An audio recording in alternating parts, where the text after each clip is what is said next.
अवधूत चिंतन गुरुदेव दत्त. श्री स्वामी समर्थ.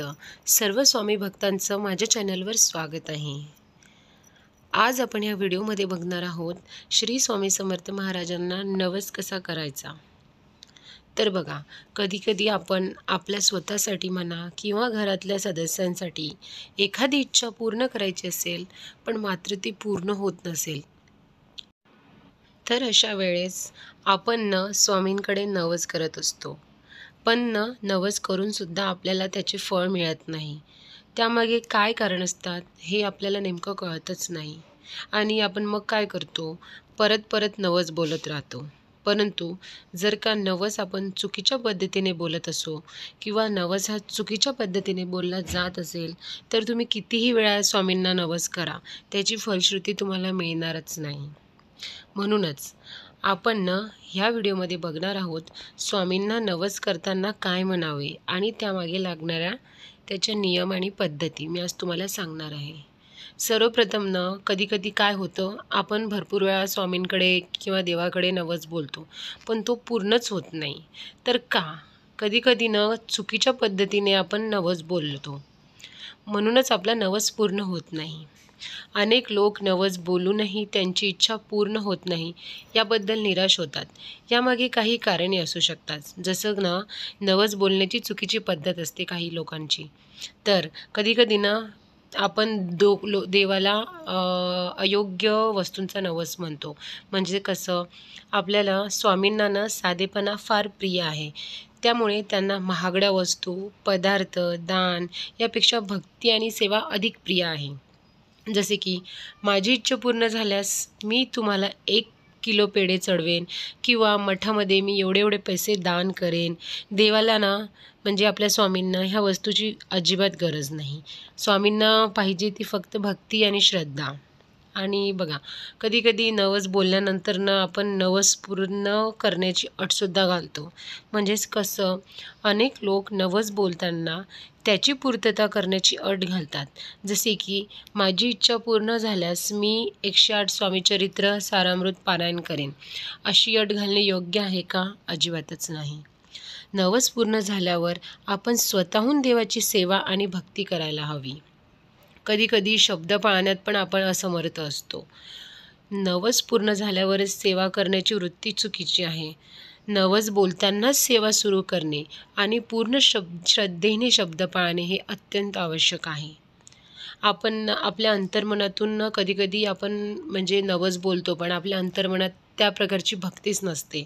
म्हणजे केवळ औपचारिकता म्हणून आपण नवस तर स्वामींकडे बोलतो, पण आपली अंतर्मनातून कधी भक्ती आणि श्रद्धा नसते. यासाठी आपल्या मनापासून नवस बोलून आणि देवाची श्रद्धा आणि भक्ती करणे हे फार महत्त्वाचे आहे.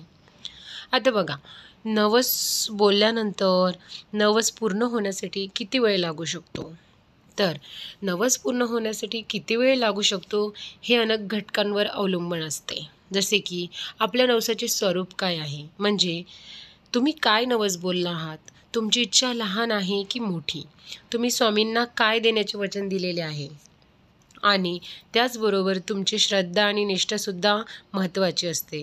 म्हणजेच तुम्ही किती निष्ठेने आणि श्रद्धेने नवस बोलला आहात, त्यातून तुमचा स्वामींवर विश्वास किती आहे हे सुद्धा तुम्हाला तुमच्या कर्मातून स्वामींना प्रसन्न करण्याचा प्रयत्न करता का, तुम्ही इतर लोकांना मदत करताना, हे सुद्धा अत्यंत महत्त्वाचे आहे.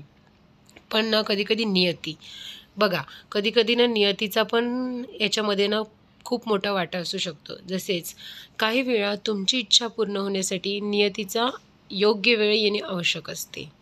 साधारणपणे नवस पूर्ण होण्यासाठी काही दिवस, काही महिने किंवा काही वर्षे लागू शकतात. काही वेळा तुमची इच्छा लगेच पूर्ण होते, तर काही वेळा त्यासाठी तुम्हाला खूप काळ वाट पाहावी लागते. आणि महत्त्वाचेच म्हणजे तुमचे श्रद्धा आणि निष्ठा ही कधीच गमावू नये. स्वामींवर विश्वास ठेवा, सतत नामस्मरण करत राहा आणि तुम्ही तुमचे चांगले कर्म करा आणि इतरांना मदतसुद्धा करा. जर तुमची इच्छा लवकर पूर्ण नाही झाली तर निराश होऊ नका. तुम्हाला तुमची इच्छा नक्कीच पूर्ण होईल याची खात्री आणि स्वामींवर विश्वास नक्की ठेवावा. तर बघा, आता ना आपण बघूया स्वामींना कोणत्या प्रकारचे नवस आवडतात. बरेच लोक काय करतात, स्वामींना नवस बोलतात आणि त्यांच्या इच्छा पूर्ण होतात. पण काही लोकांच्या इच्छा पूर्ण होत नाही. यामागे अनेक कारणे असू शकतात. जसे की सेवा. स्वामींना सर्वात जास्त आवडणारी गोष्ट म्हणजे सेवा. तुम्ही स्वामींची सेवा करण्याचा नवस बोलला तर तो लवकरात लवकर पूर्ण होण्याची शक्यता आहे. आणि दुसरं म्हणजे नामस्मरण. आता स्वामींना नामस्मरण ही फार आवडते बरं का. तुम्ही दररोज स्वामींचे नामस्मरण करण्याचं नवससुद्धा बोलू शकता. आणि दुसरं म्हणजे ग्रंथपारायण. स्वामीचरित्र सारामृत म्हणा, गुरुचरित्र पारायण म्हणा, तारक मंत्र म्हणा किंवा इत्यादी ग्रंथाचे पारायण करण्याचा नवससुद्धा तुम्ही बोलू शकता. आता बघा, नवस बोलताना काय टाळावे. आता नवस तर खूप लोक बोलून घेतात, पण त्यामागे आपण भरपूरशी कारणं असतात. नवस बोलताना आपण स्वामींना म्हणजे बोलताना काय टाळावे, तर म्हणजे लालसा. तुम्ही स्वार्थी इच्छेने कधीच स्वामींकडे नवस बोलू नका. आणि अटसुद्धा घालू नका. म्हणजेच तुम्ही स्वामींना अट घालून तर अजिबात नवस बोलू नये. आणि अविश्वास. तुम्हाला जर स्वामींवर पूर्णतः विश्वास असेल तरच तुम्ही स्वामींकडे नवस बोला, अन्यथा तुमचा नवस हा पूर्ण होणार नाही. आणि आता नवस बोलण्याची योग्य पद्धत मी तुम्हाला सांगणार आहे. तुम्ही स्वामींच्या मठात जाऊनसुद्धा नवस बोलू शकता किंवा घरीसुद्धा नवस बोलू शकता. त्यासाठी तुम्हाला काय करावं लागेल, हातात एक नारळ घेऊन तुम्हाला तुमची जी इच्छा असेल, तुम्हाला असं वाटत असेल की तुमच्यासोबत काही चांगलं घडावं, तुमची जी इच्छा असेल ती तुम्हाला स्वामींकडे सांगायची आहे. आणि तुम्ही काय सेवा करणार आहात याचासुद्धा उल्लेख करायचा आहे. नवस पूर्ण झाल्यावर तुम्ही काय करणार याचासुद्धा उल्लेख करायचा आहे. शेवटी स्वामींना प्रार्थना करायची आहे. आणि नवस पूर्ण झाल्यावर नारळ नदीमध्ये किंवा वाहत्या पाण्याच्या प्रवाहात विसर्जित करायचा आहे. आपली इच्छा नवसाची जी आहे ना, आपली नवसाची इच्छा पूर्ण होण्याची वाट पाहू नका. उदाहरणार्थ कसं म्हणजे मी तुम्हाला सांगणार आहे बघा.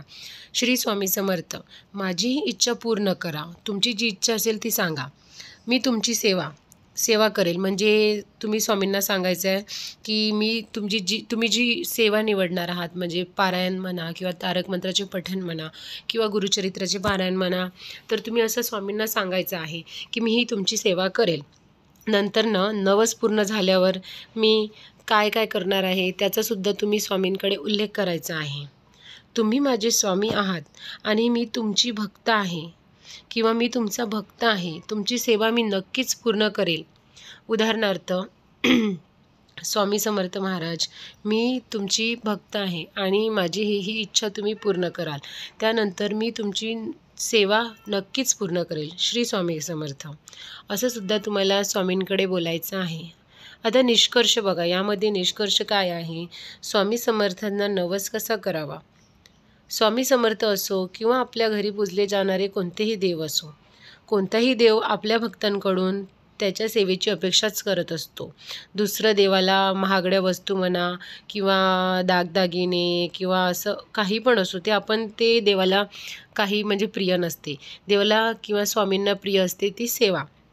परंतु नवस बोलताना त्याला एखाद्या सौद्याप्रमाणे बोलले जाते, जे की अत्यंत चुकीचे आहे. म्हणूनच ह्या व्हिडिओमध्ये आपण पाहिले की नवस म्हणजे काय आहे, स्वामी समर्थांना नवस कसा करावा, त्याचे नियम आणि पद्धत काय आहे. जर मित्रांनो तुम्हाला हा व्हिडिओ आवडला असेल आणि त्यातून काही बोध मिळाला असेल तर नक्कीच कमेंटमध्ये लिहून सांगा. आणि तुम्हाला जर स्वामी समर्थांना नवस कसा करायचा याबद्दल अनेक प्रकारचे किंवा अधिक काही प्रश्न असतील ते सुद्धा तुम्ही कमेंटमध्ये नक्कीच लिहून सांगा. श्री स्वामी समर्थ.